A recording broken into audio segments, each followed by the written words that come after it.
So welcome, first of all. Thank you, obviously, for hanging out. Appreciate it. hmm I know a lot of people have a lot of questions, and obviously you looked over some of the stuff before, so we're gonna get to some stuff that's been on the community's mind. Hopefully, let's start with Torghast and Legendary talks. I know this is kind of one of the main spots of 9.1, and some people felt it wasn't delivered fully. Some people Yeah. feel okay with it. Questions about legendaries and upgrade amounts and all that kind of stuff. So. That being said, there's definitely, at least from some in the community, a bit of Here we go. Negative Here we go. initial take on the changes coming for 9.1 because some people felt it wasn't what we asked for. Why is twisting corridors not getting touched, reward structures, etc. Yeah. So maybe the first thing we should touch on is True. lack of rewards in Torghast. I know you guys are starting to pump some things into Torghast right now, like transmogs, and those are very That's cool. great. Yeah. But Big part of good. the question is, why did it take so long when it was something, for instance, an alpha that we talked Yeah. about, that, hey, like, yeah, it's going to be a lot Yes. of rewards here and achievements, and it Yes. seems that didn't really happen. We only had one time pretty outdated, very quickly achievements. Can of I get Twisting some truths corridors, in the chat? And then Twisting Corridors itself is not really getting touched at all for Why does it take so for fucking long? 9.1, at least as of yet. So I'm just wondering where you guys are standing on all that. Yeah, absolutely. There's a lot to dig into. There's like 5 questions in there. I'll try to. Yeah, they all kind of play into the same main theme, like Okay. people were just kind of hoping for a big redeem of Torghast, and it seems like it's a bit lacking so far. Yeah, I mean, there's still a lot more to be done in terms of what we're still kind of rolling out to the PTR with Torghast. Like you mentioned, there are for sure a lot of additional incentives that we're trying to create within Torghast. Like you mentioned, Yeah. there's some new achievements, some new cosmetics. I think there's like 12 new achievements. There's new shoulder transmogs, new back pieces, new mounts and Good. pets Good. that you can acquire through those These are all achievements. So good. that's definitely an area of focus. We're also discussing what other cool rewards can we add to the new final wing or with the adamant depths or adamant vaults Yes. of Torghast. There's Yes, also absolutely. a major This focus is of good. ours has really just been on the replayability of it, as you mentioned. Yeah, the I think a gameplay. major That's thing what that we counts. identified early on was there's a lot of potential feels bad when we first launched Torghast, where people were trying to progress through the layers God.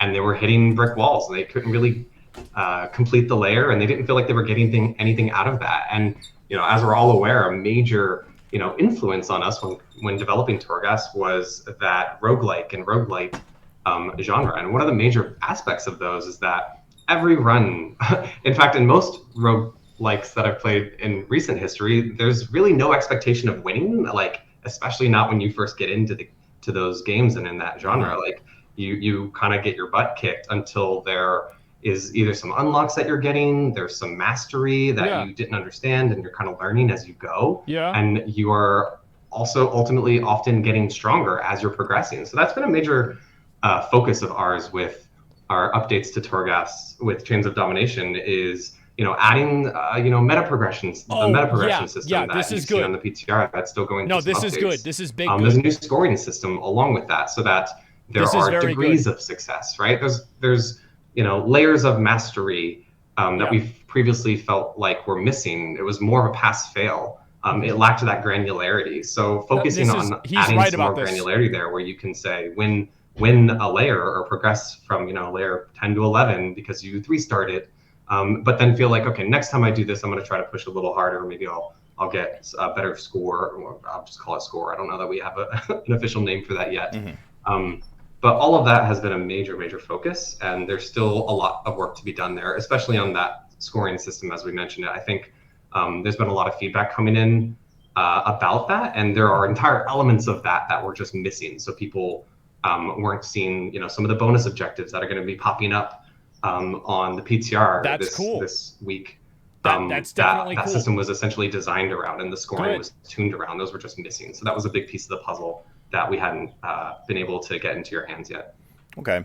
There's a couple of things you mentioned there, and I know for 9.1 it's coming a bit more, but I mean, I'm a huge fan of roguelikes / lights as well, and there's a few really important pillars to these games. One of the biggest ones is high replayability, right? Yes. Namely, like, Yes. why should I do this again? What is the reason that I'm compelled Every Torghast to run go is in the here? exact same. And I think for 9.0, it was, in my opinion, a bit lacking as to why you should go in there. Twisting Corridors was fun the first time around, but it's a one-time thing. It's account wide, and you're kind of done it. You never want to do it again.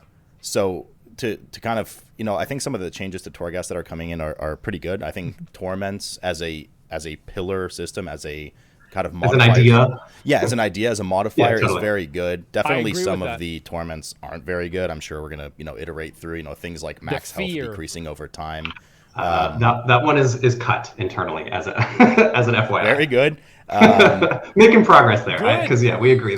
There's some goals with those torments in terms of adding that replayability, adding degrees of mastery that we know there's still work to be done there. So what I wanted to kind of challenge you a bit on then is the replayability factor. I assume tuning hasn't finished because people have been going in there with Castle Nathria Mythic gear and destroying layer 12 floor 7 already. And then the second thing is, aside from Torments, one of the main feedbacks that was given in Alpha about Torghast was we tried, if you remember, obviously Torments version A back in Alpha, where there was like a bit of time pressure. We don't want you sitting around waiting for Bloodlust all the time. And there was mass outrage at it. We took it away right away. And, it was kind of decided that Torghast should not be in any way a kind of speed run experience or time felt pressure. But some elements kind of with the redesign here have leaked back into that, including kind of the hot streak system, which has its own kind of neat buffs as to why you should maintain it. But it does really kind of force you to move your butt and do things quickly, including some of the torments that maybe if they've been taken out that makes you have to go faster. They haven't. So any comment on this kind of timed pressure creeping back in a bit? Yeah. So, as I just talked about, a major goal of ours was to add, mastery, more granularity to what success actually means rather than it being pass-fail. So when we talked about, adding a potential scoring system into Torghast, and we talked about all the different elements that go into it, it's kind of hard to ignore speed, right? Like speed is an element of mastery. It should be. It should certainly not be the only aspect, that's the though, problem. Right? Like you still progress to higher layers without having a fast run, which was the goal. And we don't feel like, it doesn't mean it can't be a factor in the total outcome of how you did in a run. And we are, like you just said yourself, right? We're extremely cognizant of the time as an element of mastery here, and introducing that in this system. We were very careful with how we were approaching that. Like you said, we remember the feedback cycle that we went through in alpha and beta. We certainly didn't forget those things.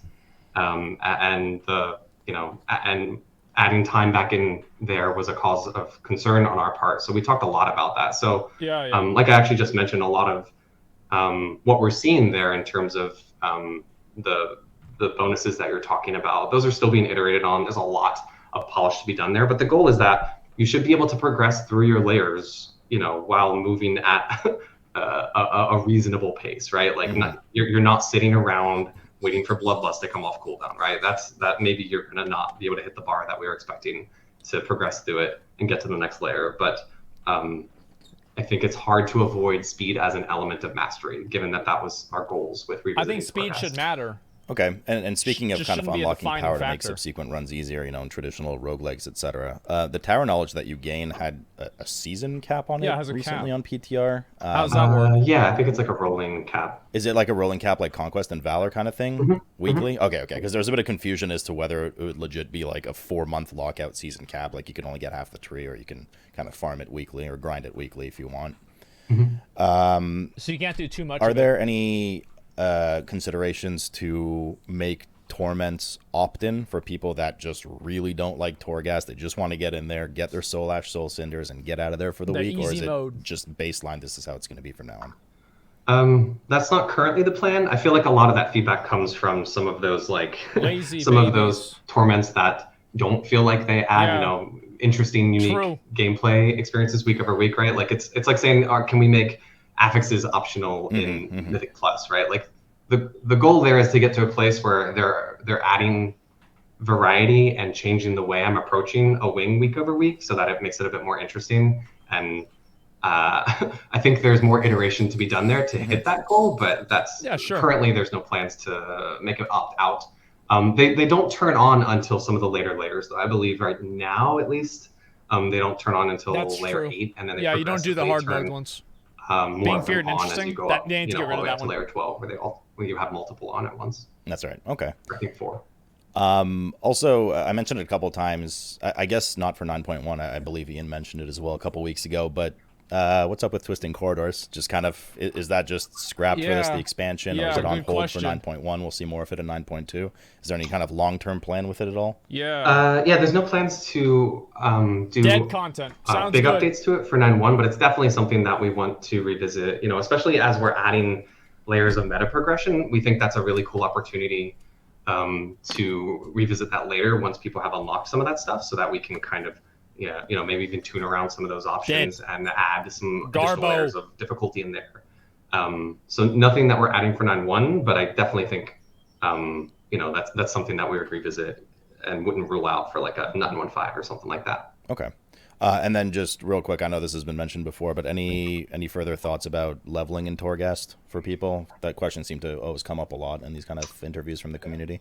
Yeah, I actually love that idea. I don't even know. I don't think that's something we would do for 9.1, but that feels like a great addition for like a one of the .5 updates. Speaking about patch that would be philosophy, cool. That would be cool if you could do that. The way we kind of view our patches and features and where we would like to try to 9.5 do certain updates is, our 9x, like our 9.1 is major updates, right? You get big new features, new content, new raid, new seasons, really adding to the sandbox and the different activities that a player can do. True. And we look at those .5s, like the 9.15, for instance. We look for opportunities to change the way you interact with that content, right? Like this is where we'll do systems updates. We'll add twists or add a change to the way that you interact with something. Sometimes also this is where you might see changes to existing systems based on maybe we're going to need to iterate on it based on feedback, or oh crap, we want to add or change how catch-up works. More evergreen updates is where we look to align these. Those need to happen patches earlier. That's like you've seen in the past, like time walking raids come in here because that's something that will exist really forever. Cool. Those are kind of separate from Shadowlands. Like if we add additional time walking dungeons or raids for this expansion, those will live forever. So those feel kind of philosophically aligned with what we would do in one of those like a 9.15. I like that. I like that a lot. That's good. Makes sense. Sounds good. Yeah, and thanks for that. And leveling in Torghast, that totally aligns with the philosophy that we led us to pursue something like Threads of Fate, where we want you to be able to earn progress for your end game progression while you're leveling up, right? So if you can earn some Torghast, or earn some Soul Ash or some Soul Cinders while you're leveling up for an ult or something like that, that's super cool. Like I definitely like that idea a lot. Okay. Feeding a bit off of Torghast, just a couple of legendary questions here. I know, like I said, a lot of it was covered in Ian's interview as well. But have you guys made any further thoughts to decrease Soul Ash cost Soul Ash cost, so ranks 1 to 4, leading into 9.1, or is it still going to be the 5.1k? That's a lot. Do you have to do, man? It's a lot. Right.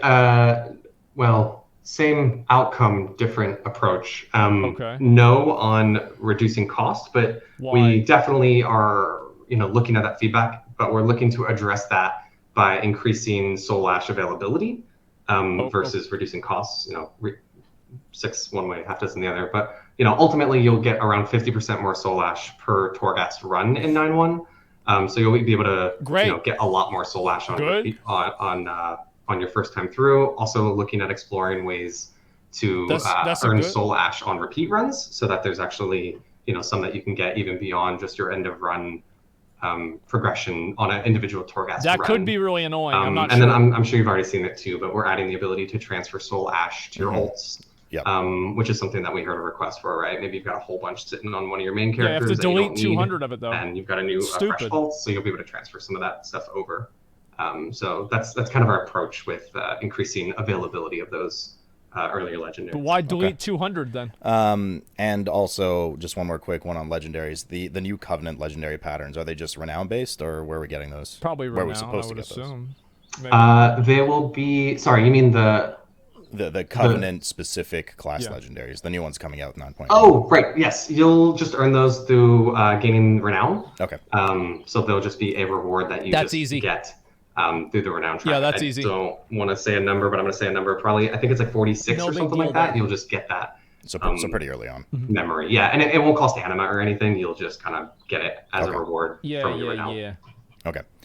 Let's dive a bit into class balance, because then that'll open up discussions a bit on raid and M+ and all that kind of stuff. So feeding a bit off of 2 weeks ago, Ian mentioned that class balance is not only done off of pure numbers, but also community perception as well. Is there anything you can either add to that, or we can preview a bit coming up? Do not even say and I want to kind warriors. of addendum a bit here. There's some concern that we've kind of barely seen class tuning on 9.1. Obviously, some of the bigger numbers not have even been say the word. Pooped on just a bit as needed. Poor mages, but for like a major patch like you're saying, it doesn't really seem like we've gotten into the brunt of class tuning. And I know traditionally that's one of the things you guys do last, but there's concerns that are like, well, why are we not getting these earlier so that we can start testing them earlier, so that they can make changes earlier and balance it better in the long run, rather than YOLO changes at the very end and then things inevitably go unbalanced when it hits live, kind of thing. Yeah, totally. There's a lot to dig in here. Yeah. Do you want me to just kind of ramble for a bit? Because I can kind of speak to please do thoughts here in terms of specific changes, philosophy. Let's start with philosophy, and then we can get into what we're expecting for the remainder of like 9.1. And even if there's any classes you can speak towards, like AMZ for DKs or anything like that, then feel free to jab away.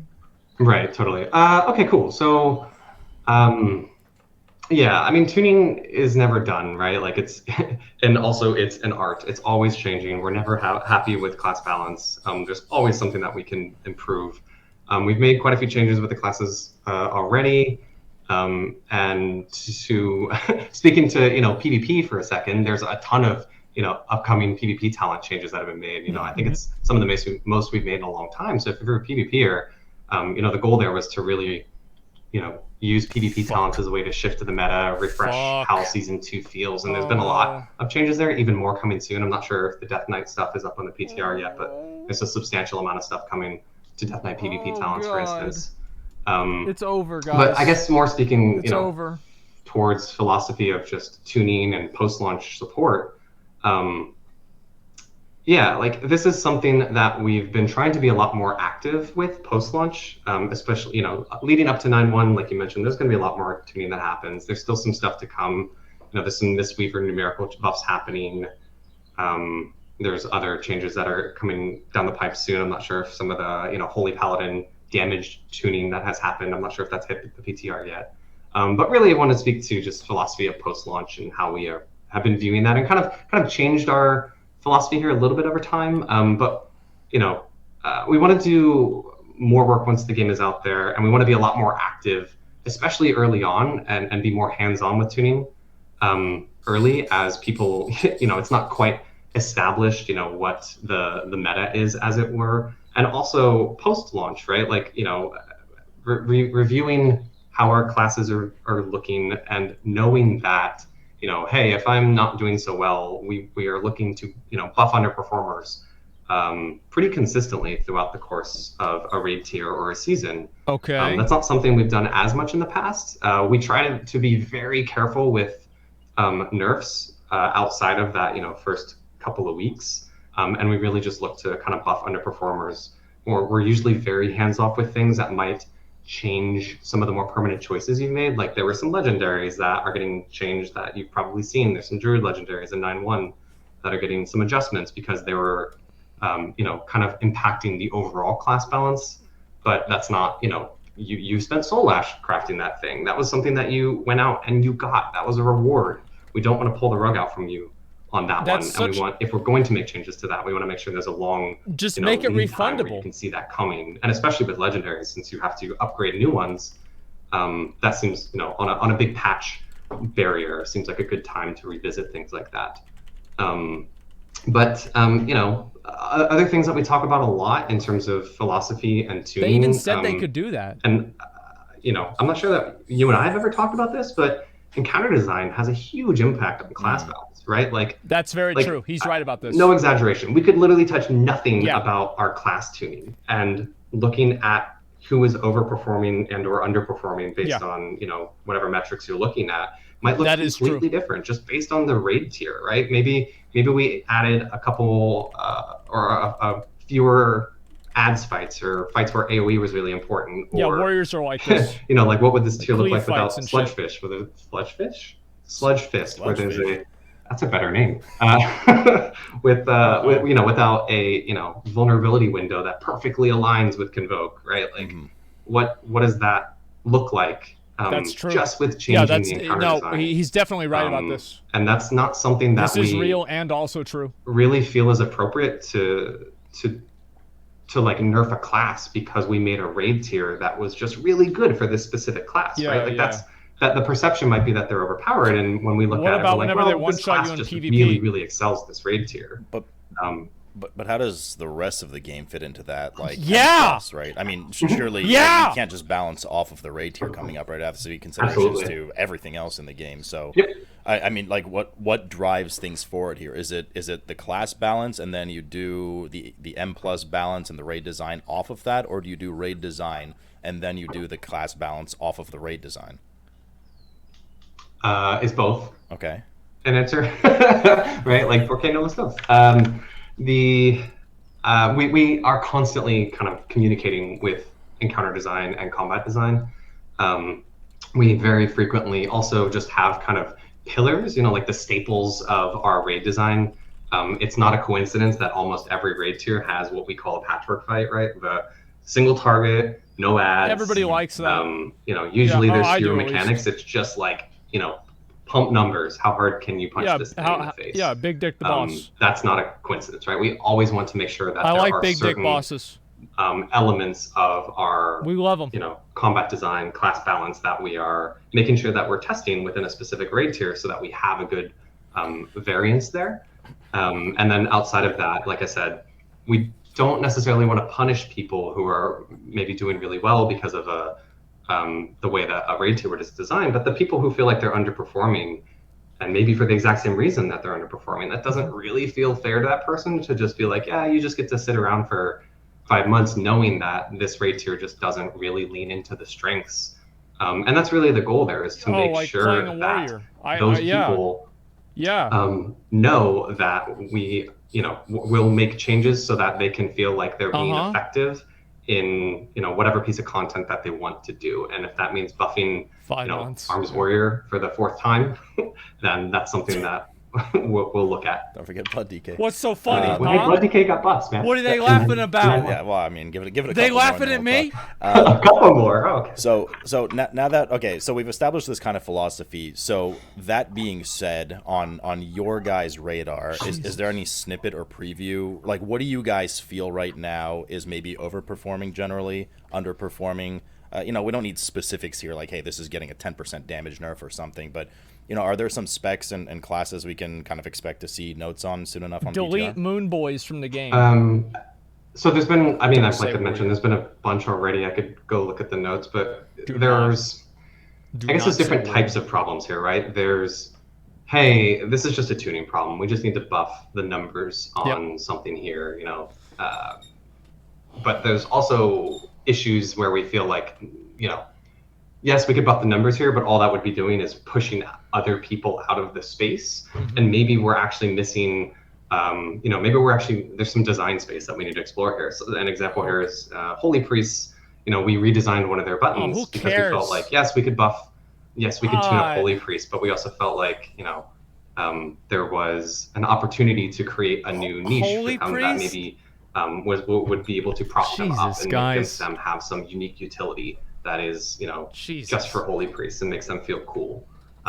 So that's something that we've already been working on. Like I mentioned, Mistweaver, there's some numerical changes coming. I don't know too many other specifics that are still coming down the pipes.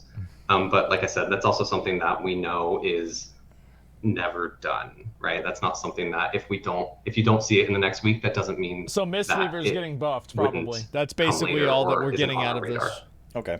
So there's nothing on, like you mentioned, Holy Paladins Warriors or is getting deleted, right? Yeah, I mean, sorry. Yes, those are getting changes. Like Holy Pally damage, for instance, is getting some adjustments to it. I believe It's getting AMC is nerfed. something that you mentioned. Yes, that we're yeah, still Mike looking mentioned that. into That's right. Yeah. adding a cap to the amount of damage that can absorb. Okay. Yeah, Things like that AMS or are AMZ. always in the works. All Good right. decision. Anything else notable, or Don't we'll have to wait and see? I mean, there's been stuff that you've seen, I believe, right? Like there were nerfs to Spirit Shell.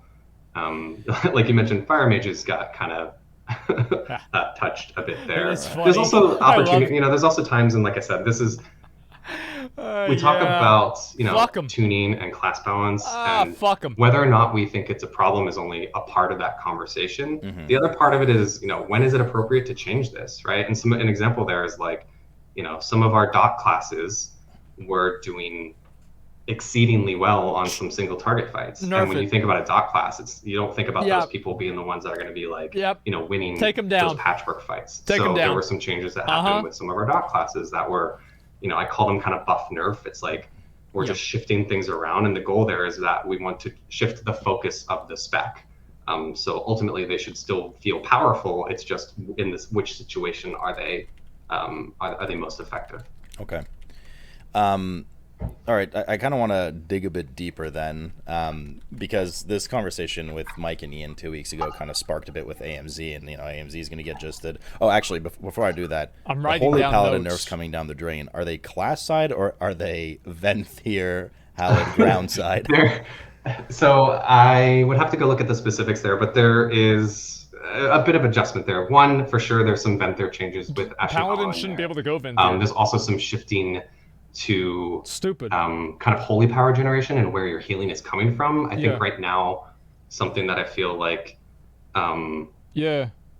isn't always the case is as a holy paladin, you're like, why am I casting holy light? Why am I casting flash of light?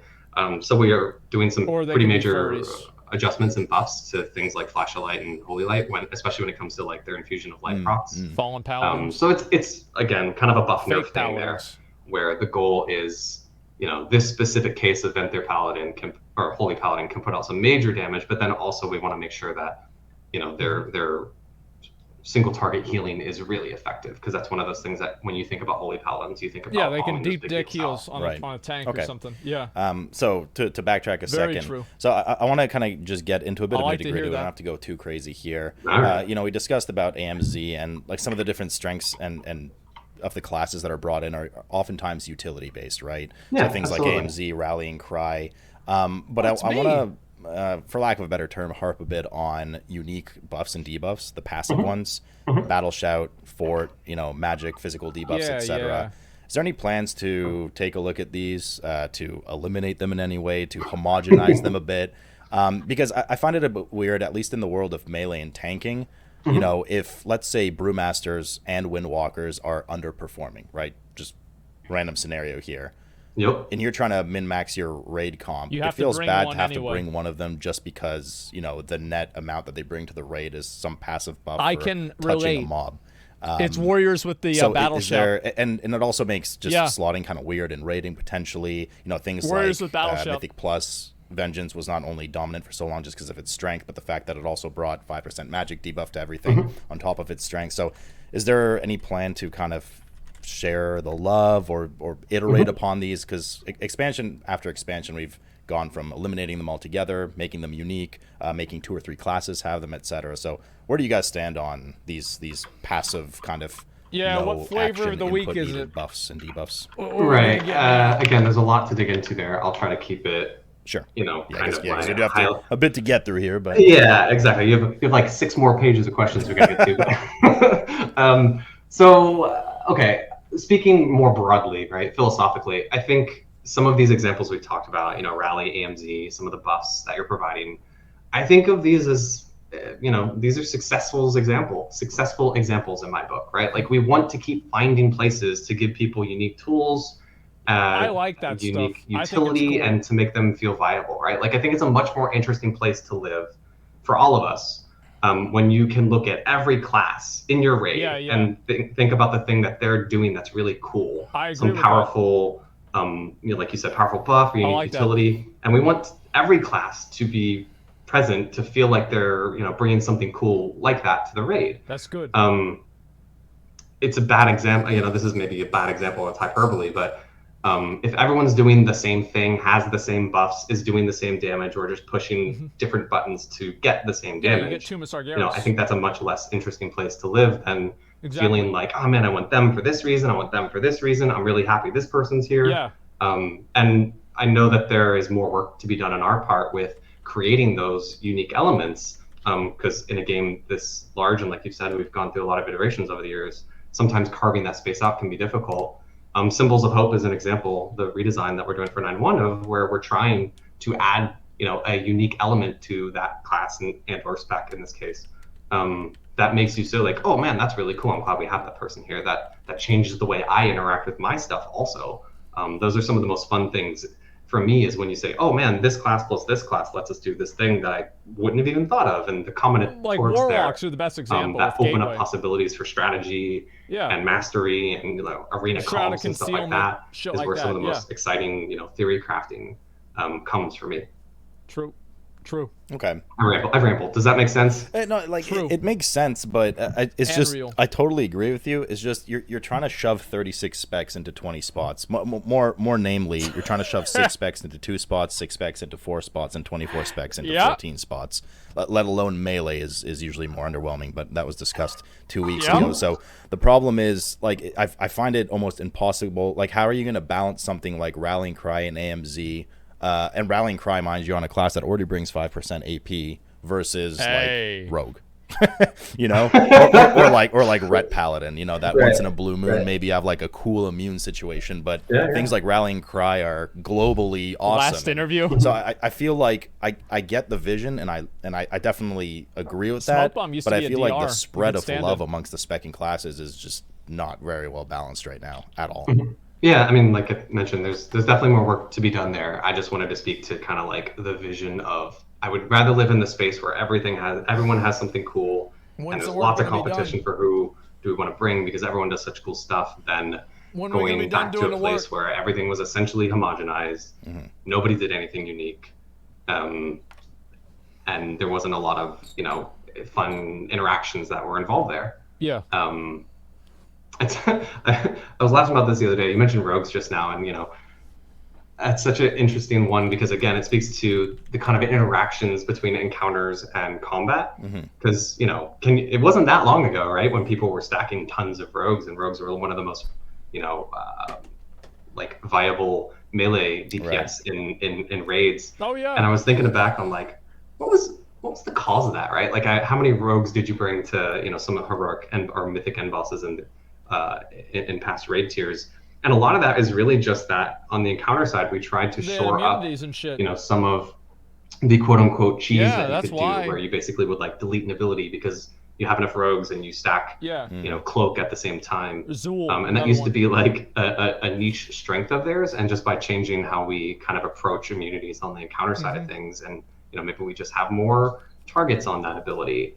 You can't just delete the ability anymore, so that was a space where rogues don't excel at where they used to, and maybe we need to find a new ability or something raid utility wise or something like that. Perhaps some kind of for them to bring smoky bomb or something. Kind of a bomb, maybe. A smoky bomb. Like it used to work for years.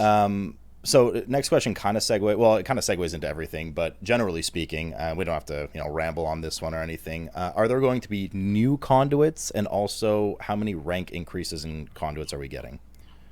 Yeah, there will be new conduits. Not many. I think there's only like a handful. Like I think there's a new tank potency conduit. There's also a class agnostic endurance conduit. That could be interesting. And the ranks, I don't know off the top of my head. They will go up as item level increases, similar to what we've seen in the previous tier with Castanephria. What if you want to swap between the conduits? What would you have to do? 26. Something like that. Sorry, I don't know that. I don't know off the top of my head. Yeah. No, that sounds about right. So then leading into some raid stuff. So we're just gonna scramble around here a bit. Any thoughts about diminishing the power or the amount of power that are brought forth from BOEs? Oh, that's a good question. had 4 BOEs, so Mythic Week 1 you can get 4 times 226 in your slots, I got which all is 4 a pretty substantial power bump. right away. Awesome. It's great. What's like the philosophy? Again, we don't have to go too crazy because we'd have a bit to get through here. But in general, what's the plan for BOEs for Sanctum? What's the philosophy on BOEs, etc.? Yeah, I mean, we've been doing BOE raid drops for like a very long time, and we plan to continue doing that in Sanctum of Domination. What does that mean? We just feel like we missed the mark on tuning on a couple avenues in Castle Nathria, right? Like for one, I think we're looking to reduce the number of slots that are covered by BOEs in the raid. So just removing how much of your paper doll can be filled up by going to the auction house, I think is one way that we're approaching this. Well, I'm not going to get geared next. Additionally, I think the drop rate goes a long way, right? Like in past raids, you were excited if you saw a single BOE in your raid week. Where in Nathria, it was common to get multiple BOEs like on the way to a boss. So I think just like the tuning there and the slot availability will go a really long ways. But philosophically, we like BOEs. We like I do too. That they're a part of the raiding economy. Like when you get one, it's really cool to either one, equip it, or two, you can sell that and it pays for your guild's consumables or your repair costs. We think that part of the economy is really cool and healthy. We just missed the mark on the tuning. Okay. So any estimate on the amount of slots we're getting in Sanctum? Nathria had 4. I don't know. Sorry. No? I can follow up with you. But something 5. less than 4. 5. Probably. Hopefully.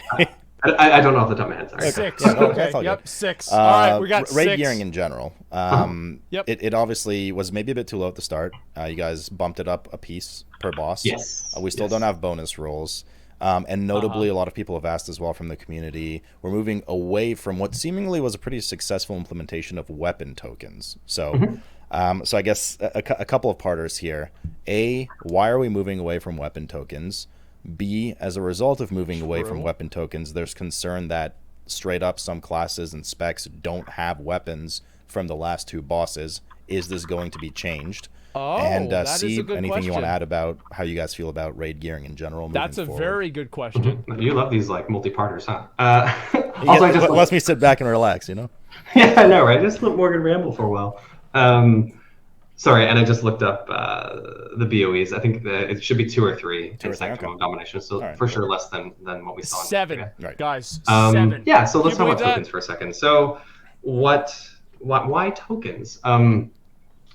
So there was a specific problem we were trying to solve in Nathria that kind of led us down the road of creating the token. Which was, hey, we're fighting Denathrius, and we have these really, really awesome looking Covenant weapons that we want to award to you from the raid. Makes sense. How do we make that make sense, right? Like, if you killed Denathrius, why in the world would he have like an Arden Wield staff on him? Like, that just doesn't jive. Like, that's not the fantasy that we've usually tried to pursue, right? Like, when you fight Sylvanas and punch Sylvanas, you will take her bow off of her corpse. Yeah, that's actually that makes sense. But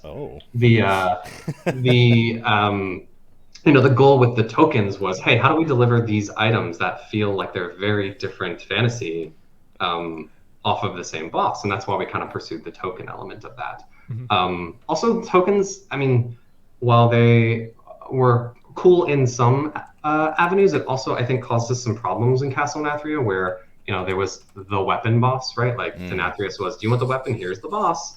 And it, didn't allow for as much proliferation throughout the raid where you would have seen in previous raid tiers where it's like, cool, I can get a boss or weapon off of, maybe each boss has different 3, weapons. And then there's another boss drop or weapon drop off boss 7, and there's also a boss drop off of Denathrius versus, where we ended up in Castle Nathria where you had a lot of people, even in my own raid group, they were like, wow, am I just never going to get a weapon? Right. And it's like, well, for one, they're less available. And 2, yeah, the drop rate sucks dick. That was a solution to a specific problem we're trying to solve. I see. No, I'm sorry. What was the second part of your question? The second part, I'll try to break these up a bit more for you. The second part was currently, as the loot table stands, I don't know if it's placeholder or not. That's what we're going to find out. There's some weapon types that just don't drop from the last 2 bosses. So there's some specs that don't have the highest potential eye level of weapon, which is causing some rowdiness in the crowd. That's what they get. Consternation. So the loot layout, as you have seen it, is intentional, and it's mostly finished. Like, maybe there's a couple of adjustments, but not regarding what we're talking about right now. And again, I think this kind of speaks to, I think there's pros and cons to each of these, right? Like having your weapon on the last boss is cool in that, I can get a higher item level version of it though. But I think a lot of people, especially when we talk about, for instance, mythic raiding, people think it's a given that your mythic guild is just going to clear the raid. But there's a whole lot of raiding guilds out there that never kill, that end boss on whatever difficulty it may be, because those bosses are pretty significant jump in difficulty. So, for someone like you, maybe it feels like a given that you're going to get that. But for someone else, it's like, man, we don't usually kill the end boss, so I don't even have a shot at getting my weapon. Versus the people who are going to be getting their weapons off some of the earlier bosses. So, this is how we've built bosses for many, many tiers, and it should be clear that there's something that you're excited about on the last few bosses, but I don't think that necessarily always needs to be a weapon, right? Maybe it's a trinket or something else that you're really excited about. Yeah, that's kind of where our heads are at on that one. How come you guys, or did you ever consider making it Nathria style, not from a weapon token perspective, but making everybody have first 8 bosses version of weapon and a last 2 bosses version of weapon? Yeah, imagine that. Please the whole audience. Yeah, just make everybody happy and have it work properly. Have you guys ever thought about doing that? That's interesting. That's something have we done that in the past? I mean, you just did it in Nathria. Ish, yeah, I guess that's fair. But yeah, a lot of this kind of gets to, loot equity or equitable. God, thanks for the 100 subs. Appreciate it. We don't want to do the same thing every time. We think there's a lot of different approaches to the itemization, and ultimately, making sure that we're spreading it out. The progression across the full raid will be equivalent for everyone, right? Okay. And it's just a matter of, what makes sense to drop my weapon here, and it's more of a case-by-case basis of, okay, cool, in this raid, we're fighting this boss in boss 3, and he should have, the two-handed axe because he's wielding a bad, awesome-looking two-handed axe, and I want that to drop. So it just makes a lot of sense for him to have that loot there. A lot of this, loot layout, as it were, is really kind of enforced by, what your expectation as a player would be. Then why didn't we get Ramornia? Like, oh man, awesome axe. Huh? Well, we, said we're not going to drop the axe here. We said we're going to drop it on the end boss because of, just some previous plan that we made. Right. Okay. Is there, just real quick, we don't have to rant on this one or ramble on this one. Is there any change to the drop amount? Or are we still looking at 4 pieces per boss? No bonus rolls or anything like that? Yeah, we made that change, like you mentioned, kind of halfway through the tier, and we felt like that kind of hit the sweet spot. Okay. We maybe went a little bit too far, but we're pretty happy overall with where that landed. Okay. Okay. Couple of shorter raid fire questions here. Mm-hmm. Any changes in philosophy on mythic raid size or some kind of flex mythic once Hall of Fame is done or anything like that for those teams that just can't, 40-man 10-man or anything like that for teams that just can't get 20 together consistently? Interesting. No current plans to change that. 20 is kind of the number that we've landed on for a couple expansions now. It's really nice for encounter purposes because we can make certain assumptions like the presence of a specific class or something like that, so we can create the encounter kind of assuming some of these things, and changing it down, especially like you mentioned, down to 10, suddenly those assumptions are broken and like, crap, do we have to redesign this fight because the Hall of Fame filled up? Okay. Also, there's, I think, social problems with potentially changing the raid size in the middle of a tier. Like, do you recruit someone for your mythic guild and you say like, hey, when Hall of Fame fills up and Flex opens, we can bring you to the raid then, right? Like, kind of like you mentioned, Ian touched on a couple of these things, right? Like, I think the consistency of the social structure there is important. Like, cool, we know what we're going to need. We know what we're recruiting for. This is what we're going to aim to do. And keeping that consistent throughout the tier is good. And yeah, no plans to change that. Just a popular question. I just had to throw it out there. For sure. Very brief question. Any predicted mini raid this expansion? One of those 2-3 bosses kind of thing. Challenge raid.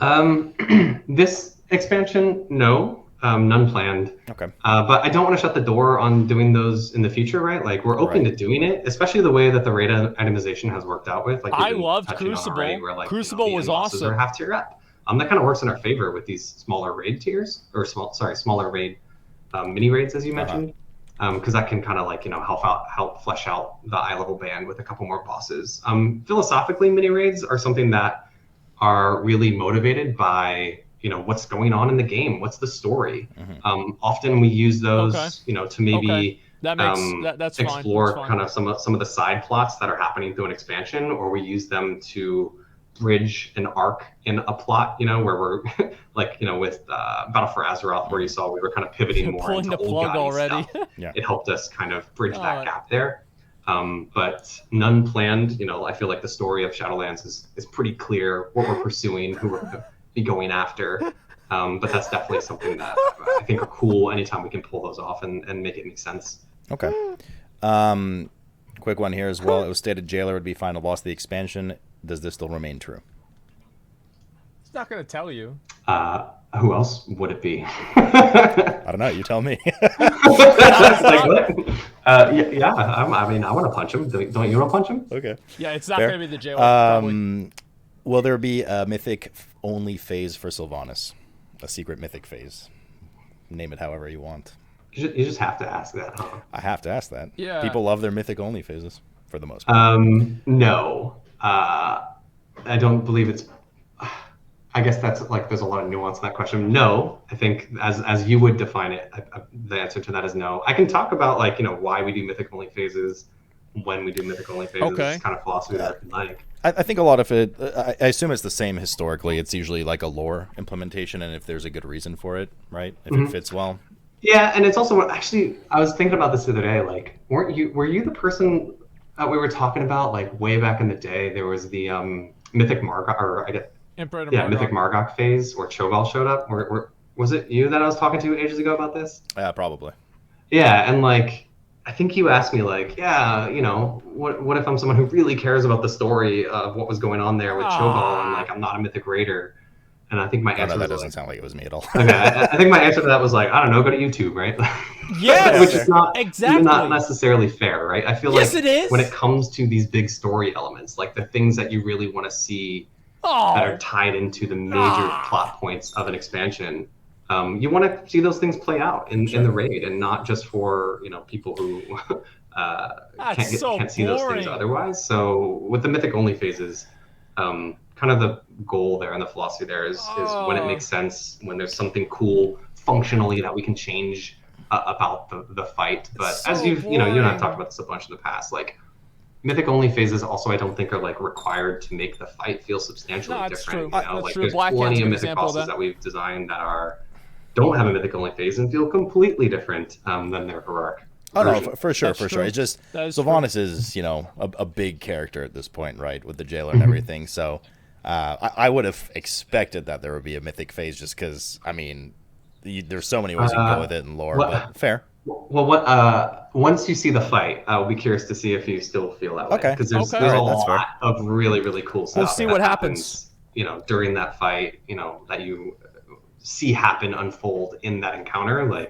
It's really, really epic. Okay. I'd be curious to get your thoughts on it after you get a chance to see it on the All right, PTR. I'm excited to see it.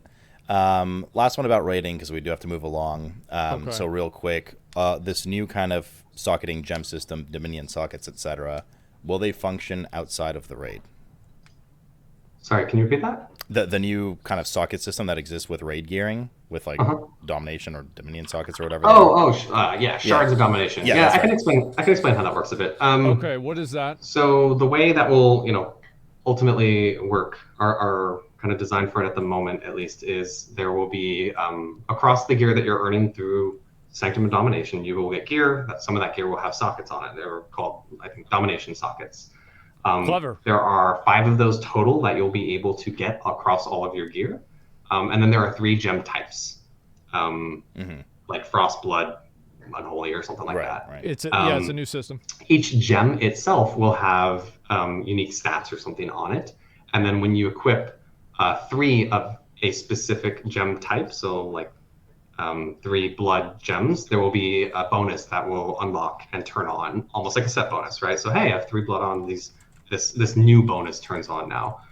The way that'll work is the gems will work everywhere. Those bonuses that you get on an individual gem, that'll work no matter where you are. But however, the set bonus will only work in the mall, meaning Torghast, Korthia, Sanctum of Domination, but not in PvP. It doesn't even work in Castle Nathria? Okay. Does that make sense? Yeah. That sucks. Makes sense. Whittling into moving away a bit from rating, I think we had a good chunk of rating stuff there, into the world of M+, something that wasn't really touched too much with Ian and Mike. So obviously there's a bit of change coming to M+ with internal scoring, etc. We'll touch on that in a sec. The first question, though, is have there been any more talks about revamping how you obtain keys, how you choose your next keys, key structure in general, or affixes, or anything of the sort? Or are we kind of just going with the same old base structure? There have been talks, yes. Okay. Especially with the introduction of the Mythic Plus rating system, that's something that we've heard a lot of feedback on is like, hey, if I want to if I'm a really high-end Mythic Plus player and I want to try to push my rating, how are we going to be getting the keys that we need to push our rating on certain dungeons? So that's definitely something we've heard feedback on. I don't really care about that. We agree with the feedback that we've heard there. I don't know that I have anything that we can commit to, concrete. This is the change we're making in 9.1, but it's for sure something that we are discussing. Okay. And what about affix structure? Because, if we go back to Gamescom 2016 or 17, remember you and I were chatting during Legion-ish launch time or pre-Legion launch. Yeah. We were talking about M+ coming out and affix structure. And we had a lovely talk about the concept of curse affixes. Lovely Prideful's a great example of that. And that never happened. Did it not? Not really. I don't really think out of these affixes. I feel like Prideful's, definitely. Like okay, sure, that, right? Sure. One seasonal affix, I agree. But I meant like the concept of base affixes, right? They're pretty much all curse times 2, instead of kiss. Has there been any consideration of starting to implement a different type of affix philosophy, or is it all still meant to kind of bog you down? Well, when you phrase it like that, we were just talking about it, but for sure there's been progress there, and we are starting to explore affixes like that with the seasonal affixes for sure. And based on the success of how we see those pan out, I think will inform some of our future decisions, right? Maybe we want to completely revisit one of the buckets and redefine what that is, but as it is with a lot of things, we like to, kind of crawl, walk, run with it and check out, how it will play out with certain design decisions, but in a smaller space. Because, looking at Prideful as an example, Prideful's great. It was, I think, a really fun affix, but it also did some interesting things that we might not have originally really considered. And when you look at the importance of routing through some of our dungeons now, right, and how much emphasis there is on that, I think same with for BFA me at least, last season. A portion of that is because of the buff that you get from that Prideful creature and how powerful it is. Yeah. And look at the outcome of that. And man, if I miss this pull, suddenly I can't kill this boss. Mm-hmm. That wasn't something that I think was particularly healthy. So that's one of those things where, okay, cool, we're learning about kind of some of the impact of what this could have by introducing things like that. And with the new affix, the new seasonal affix in 9.1, there will still be elements of this, kiss curse, as you put it, affixes for the new seasonal affix, but our approach to that will be a little bit different. Okay. Okay. And since we're getting a score implementation now, there's opportunity to what, in my opinion, has been lacking, if I'm to give some criticism here, in terms of reward structure for M+.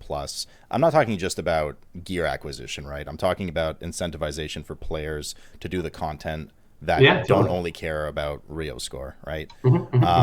Is this something that will now, it will pave the path for perhaps some more of this stuff? And if there is more of this stuff, can you kind of preview anything? Yeah, for sure. That is absolutely kind of the intent with introducing a system like this. Is it will essentially lay the foundation for new reward vectors that were maybe not so clear in the past. Some of the things that we're talking about doing, like building out a Mythic Plus as an endgame track with a rating system like we're talking about. Not only is that its own incentive, but one of the things that we feel like was missing from Mythic Plus was that kind of super high-end analog to the Hall of Famer for Raiders or the named Gladiator for Arena or PvP. Agree.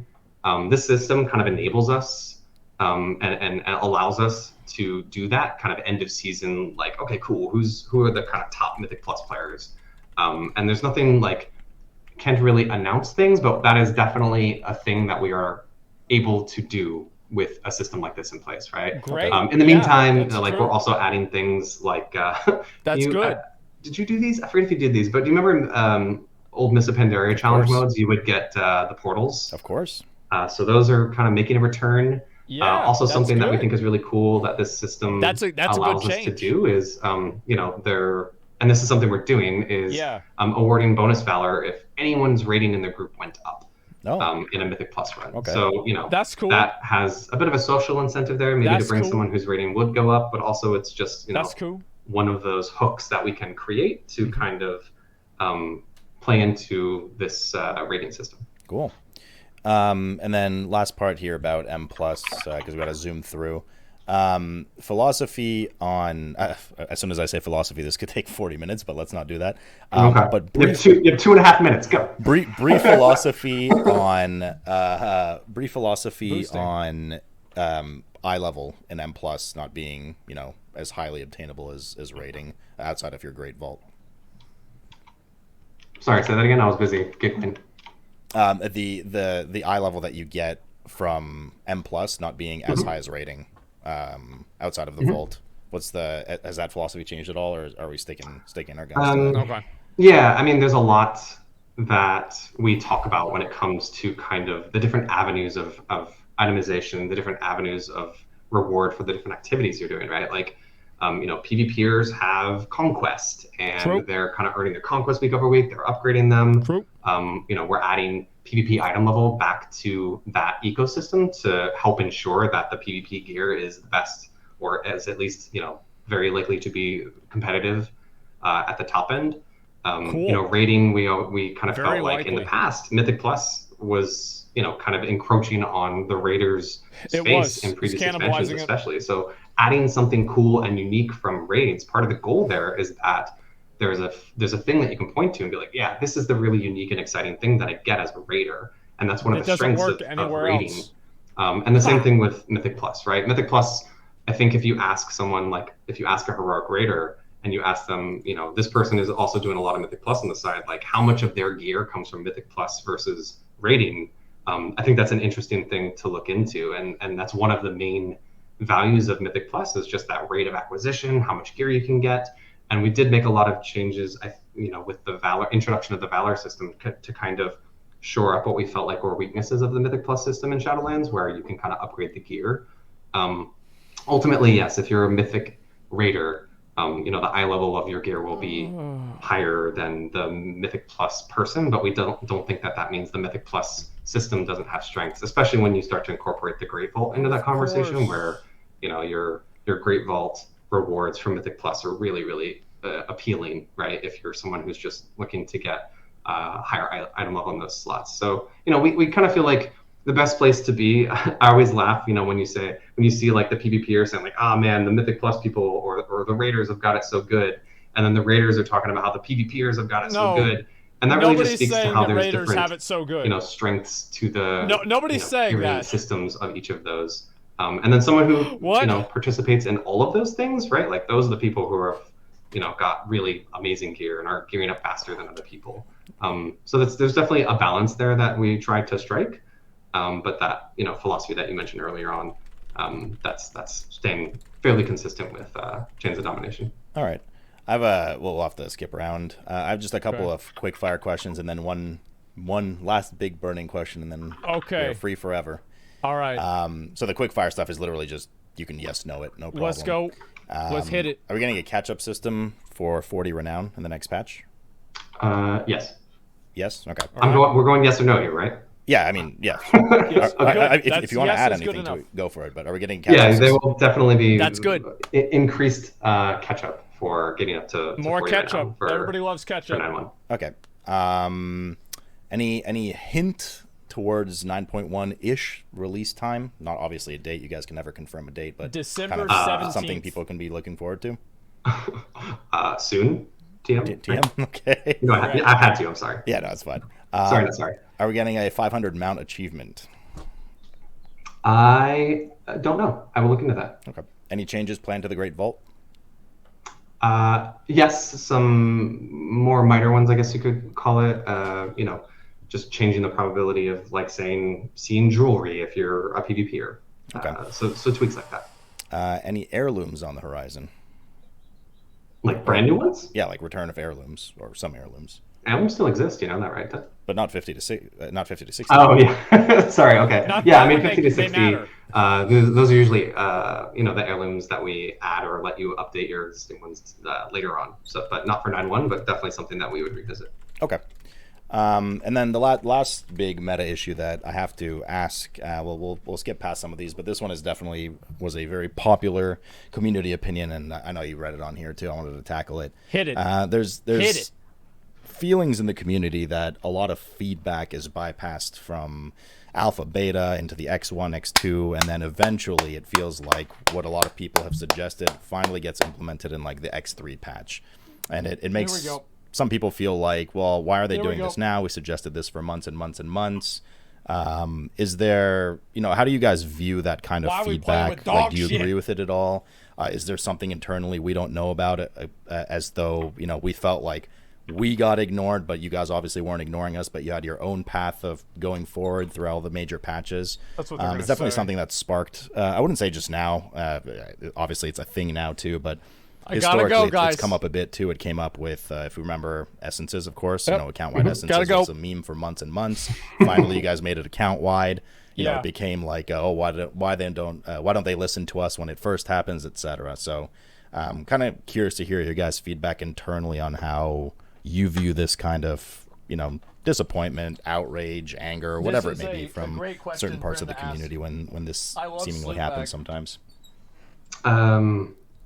You leave the short answers for last, huh? Ted. I said we had a couple short ones and then one big one. Ted's a good guy. I mean, ultimately, we're trying to make the best game we can, right? Like, there's definitely nothing that we're saying like, well, let's save that for later because we think we should wait to make the game better till later, right? Like, we're always looking to make, to try to achieve the goals that we set out to achieve with whatever system that we're introducing. Conduits have been a big area of discussion. Ian spoke with Mike about that at length. That's definitely something that we listen to feedback over time. We do our best to improve the systems while also kind of, achieving the goals that we set out to achieve with them. Some of these changes, like I mentioned earlier on, we were just talking about, patch philosophy. Like, on our big .1s, we're adding content, we're expanding the width and breadth of the game and of the activities you can do. And oftentimes in those .5 updates are where we look to add some of these evergreen features that might feel like, oh, why didn't they do this earlier? But the goal is trying to walk that fine line of allowing people to catch up and participate in activities, but also not undermining the time that people have invested in the game, and trying to strike the balance between those two things of, yes, you can put in the extra hours, you can put in the time, and you'll get that legendary or get that whatever it is that you want to get, while also not just completely undercutting that effort that person previously put in. So it's definitely an evolving discussion. There's a lot of nuance here that we can talk about more later, but development ultimately we're trying to make the best game we can. We're constantly listening to feedback, iterating. What a dog shit answer. No doubt. I didn't mean to put you on the spot. I think between what I see in the community and knowing you guys and how you feel on your end, I think and ironically, one of the main questions I hear all the time is, are they ever going to bring back dev water coolers? I think one of the main issues is that people know or sometimes don't know that you actually take the feedback, which you do, but then they don't know if you digest it. They don't know if you don't like the suggestion or you had a different plan.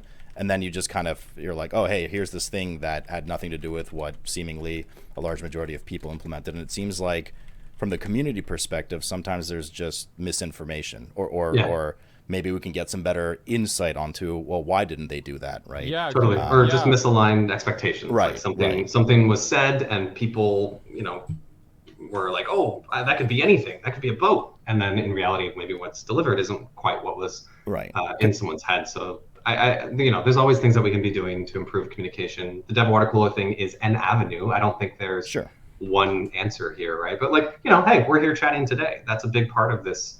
No, I agree. This initiative is just opening up lines of That's communication, true. And I appreciate dialogue. that. I think we could be doing this earlier on in the process too, right? Like, hey, what do you want us to do for 9.1 versus, hey, here's what we're doing for 9.1. There's a lot of stuff that we could be talking about for sure. I think just anything to help clarify for the audience, because if people are allowed to, if people give a suggestion, obviously you can't listen to literally every small suggestion, but if people give, let's say, an overwhelmingly popular suggestion and then it's never met with feedback and the community is allowed to fester, then sometimes negative thoughts crop up and they think like, oh, they're ignoring us, they don't care about what we're saying. I wonder why et cetera, we think et cetera. that. And then it leads to this kind of outrage that we sometimes get.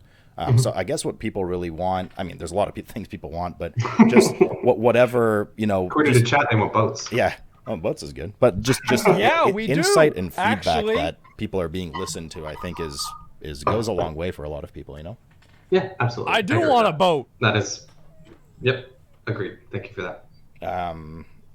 Thank Cool. you. Cool, buddy. If you have anything else to add, my parting question was going to be, what are you most excited for? What are you most worried about for 9.1? But however you want to leave it off, because I already kept you over time.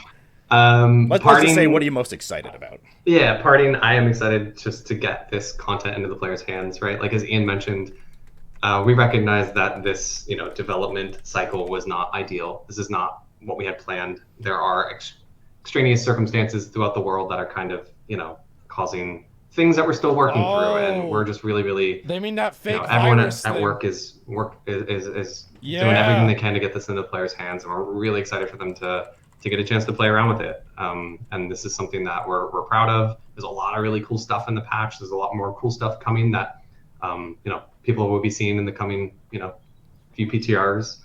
To answer your question really quick, what am I most excited about, most worried about? Most excited about, I guess, the raid. I always love the raids. And also the honor talent refresh. I love, do a lot of PvP. I think that's going to be really cool to see what comes out of that.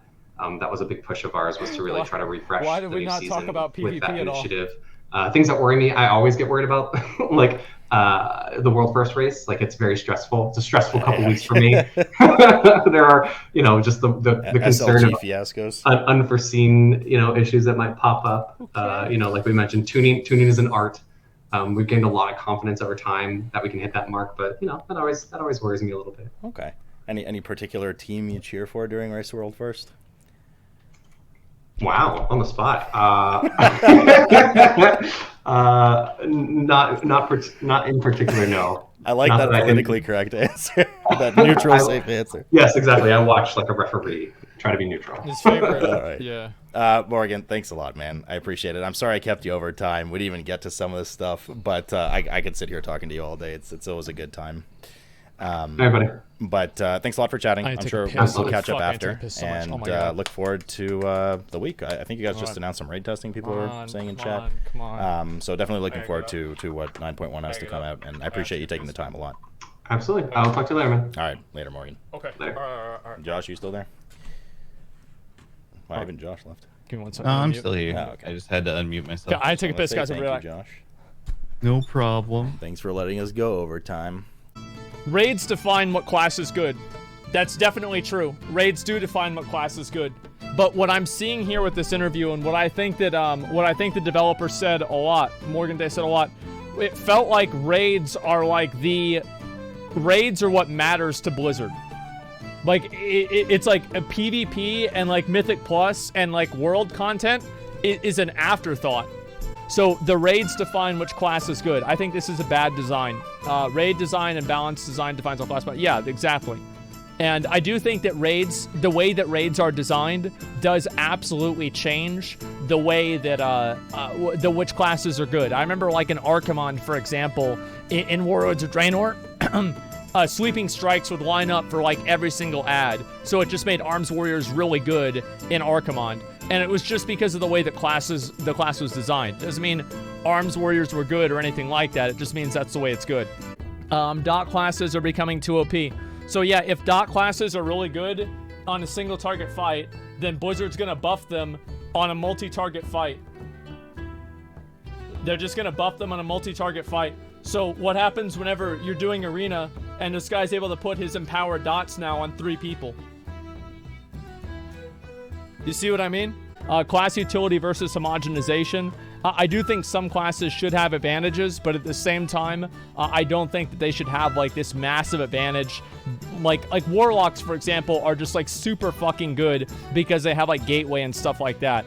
There should be a little bit more things that are special that classes can do.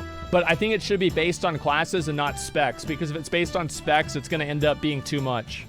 When is it over? There's too many BOEs. There's no PvP questions, no mini raid. Now, I think people like the mini raids, but realistically, like mini raids are usually like really hard, like Trial of Valor or like Crucible of Storm, so it's not that big of a deal. I wouldn't worry about it that much.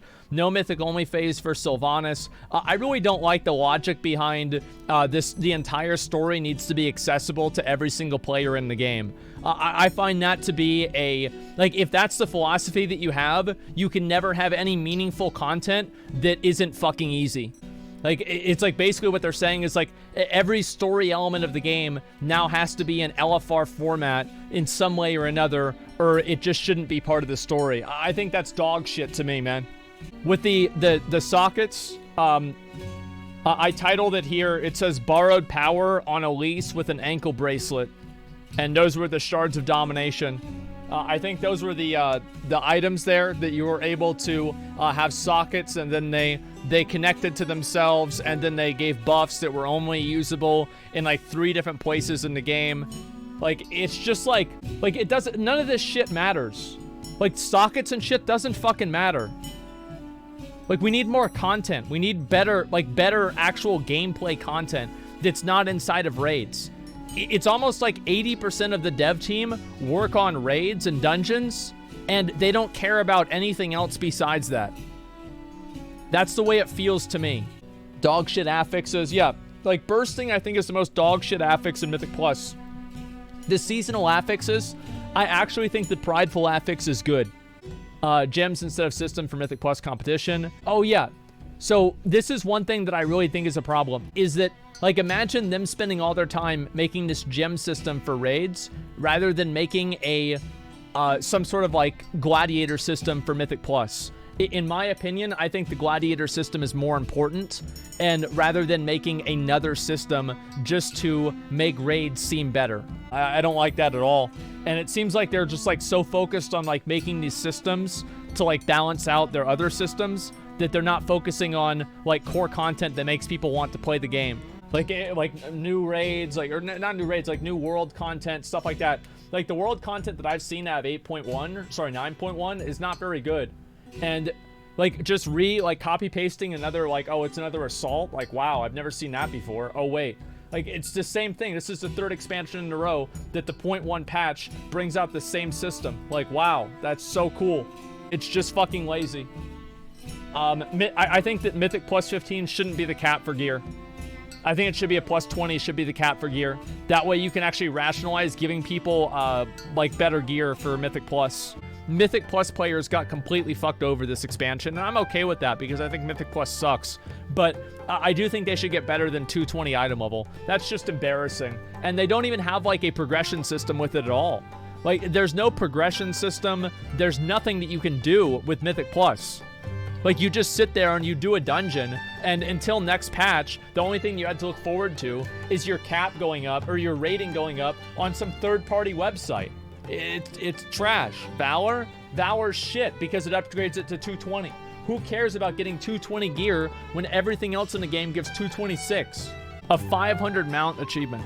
The fact that they don't even know this exists, they don't even know about this, bro, this is embarrassing. They don't even have a 500 mount achievement.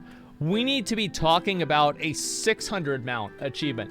Like, there needs to be a 700 mount achievement. I want a ceiling that's so fucking high that nobody reaches it. And that moment that you see the first fucking guy riding around on, let's say, a golden chariot for like 700 mounts. The first time you see a guy riding on that golden chariot, your dick gets hard. You want to see a mount that makes somebody's dick get hard. And whose dick gets hard whenever they see this green fell piece of shit? This one. Your dick does not get hard whenever you see this. It just doesn't. It doesn't. And it could be so much better.